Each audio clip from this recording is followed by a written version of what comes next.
South Australia's Liberal front bench has spent the last 3 days in the state's southeast at what's called a love-in. That means the heavy hitters have been away from Adelaide during the last 3 days of the by-election campaigns in Port Adelaide and Ramsay. For the Liberal Party, though, that's not an issue because they haven't fielded a candidate in either seat. Leah McLennan has been asking whether that's a clever tactic or in fact a missed opportunity. Those were the days, my friend, we thought they'd never end. We'd sing and dance forever and a day. South Australia's two most influential and powerful politicians of the last decade have farewelled their electorates. Mike Rann has said arrivederci to Ramsay in Adelaide's northern suburbs, and Kevin Foley has bid adieu to Port Adelaide in the west. They're both safe Labor seats, so the two Labor blokes look set to be replaced by Labor ladies, but not before a few other candidates give it a red-hot go. Candidates run the gamut from One Nation to the Communist Party, but there is one party that is conspicuously absent. The Liberal Party has not fielded a candidate in either district, making them an easy target for Labor. I think that complete absenteeism tells you all you need to know about the South Australian branch of the Liberal Party. So do Labor disrespect the electorate of Mayo when you don't run a candidate? Well, they'll be running candidates in every by-election that exists under my leadership. The opposition leader, Isabel Redmond, says she wasn't responsible for the decision not to run candidates. That decision is made by the party executive, but she says she supports the decision. You don't want to spend money on a campaign that you can't win, and every campaign does cost money.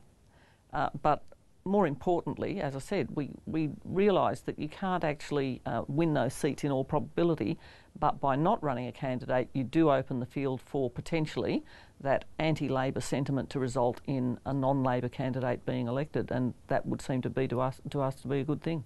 In Port Adelaide, the favourite is the Labor candidate Susan Close.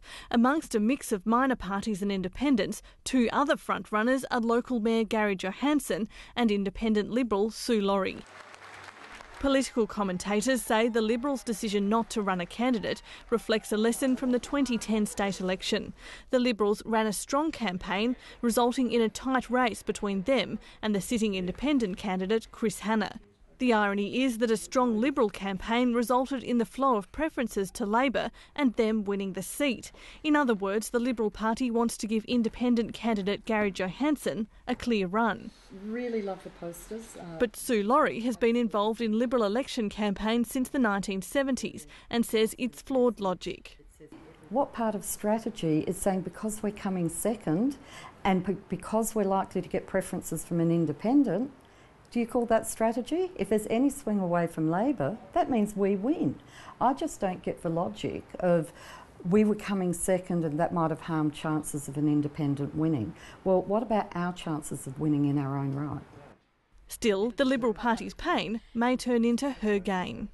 I think it's an error of judgment, but should I be successful on Saturday, I'm really glad they made that error of judgment because it's meant that I've been able to run a fabulous campaign, my way, with local people, on local issues, the way we've always wanted to run a local campaign but have been prevented from in the past. Ramsay in Adelaide's north is Labor's safest seat. While there are 7 candidates, a victory by Labor's Zoe Bettison is almost a foregone conclusion. The rest are minor parties and independents. But just because it's safe Labor doesn't mean that Ramsay constituents are happy about the lack of a Liberal option. Well and truly made a comment, the fact that I felt as though, you know, it's like a one-sided election. They're probably saving money by not putting a candidate in because it seems to be purely Labor, but I think we need to change. I think that's just showing complete disregard for the election. I mean, if you can't be bothered to stand somebody, I know they say it's because of this, that and the other, but I still think it's just contempt for the electorate. Professor Clem McIntyre from Adelaide University says the Liberals were never going to win Ramsay or Port Adelaide, and the party's reasoning is probably sound. Even so, it's a missed opportunity for the party that's often seen as missing in action. There is no Liberal candidate. There is no one door knocking and standing up at public meetings and talking about what a Liberal government would bring to the South Australian community. And there's no real opportunity for Isabel Redmond to be there standing beside a candidate with the press releases and so on, and really talking about her alternative vision for South Australia. We will certainly run candidates at the general election. That's an entirely different question. The question of running candidates in a by-election has different implications, and we made, I didn't personally make, but the state executive made the decision that the best option was not to run a candidate. With the next state election still 2 years away, the Liberals' tactic may still work. Clem McIntyre says by the time it rolls around, these two by-elections will have been largely forgotten. Isabel Redmond could be running very hard at the moment, and not a lot of that is likely to be carrying through till March 2014. I think probably the Liberal Party will be timing its run for that campaign to begin ramping up over the next few months, and use the last 18 months in the run-up to March 14 as the critical period when they're going to make that will be make or break for the Liberal Party fortune. Leah McLennan there.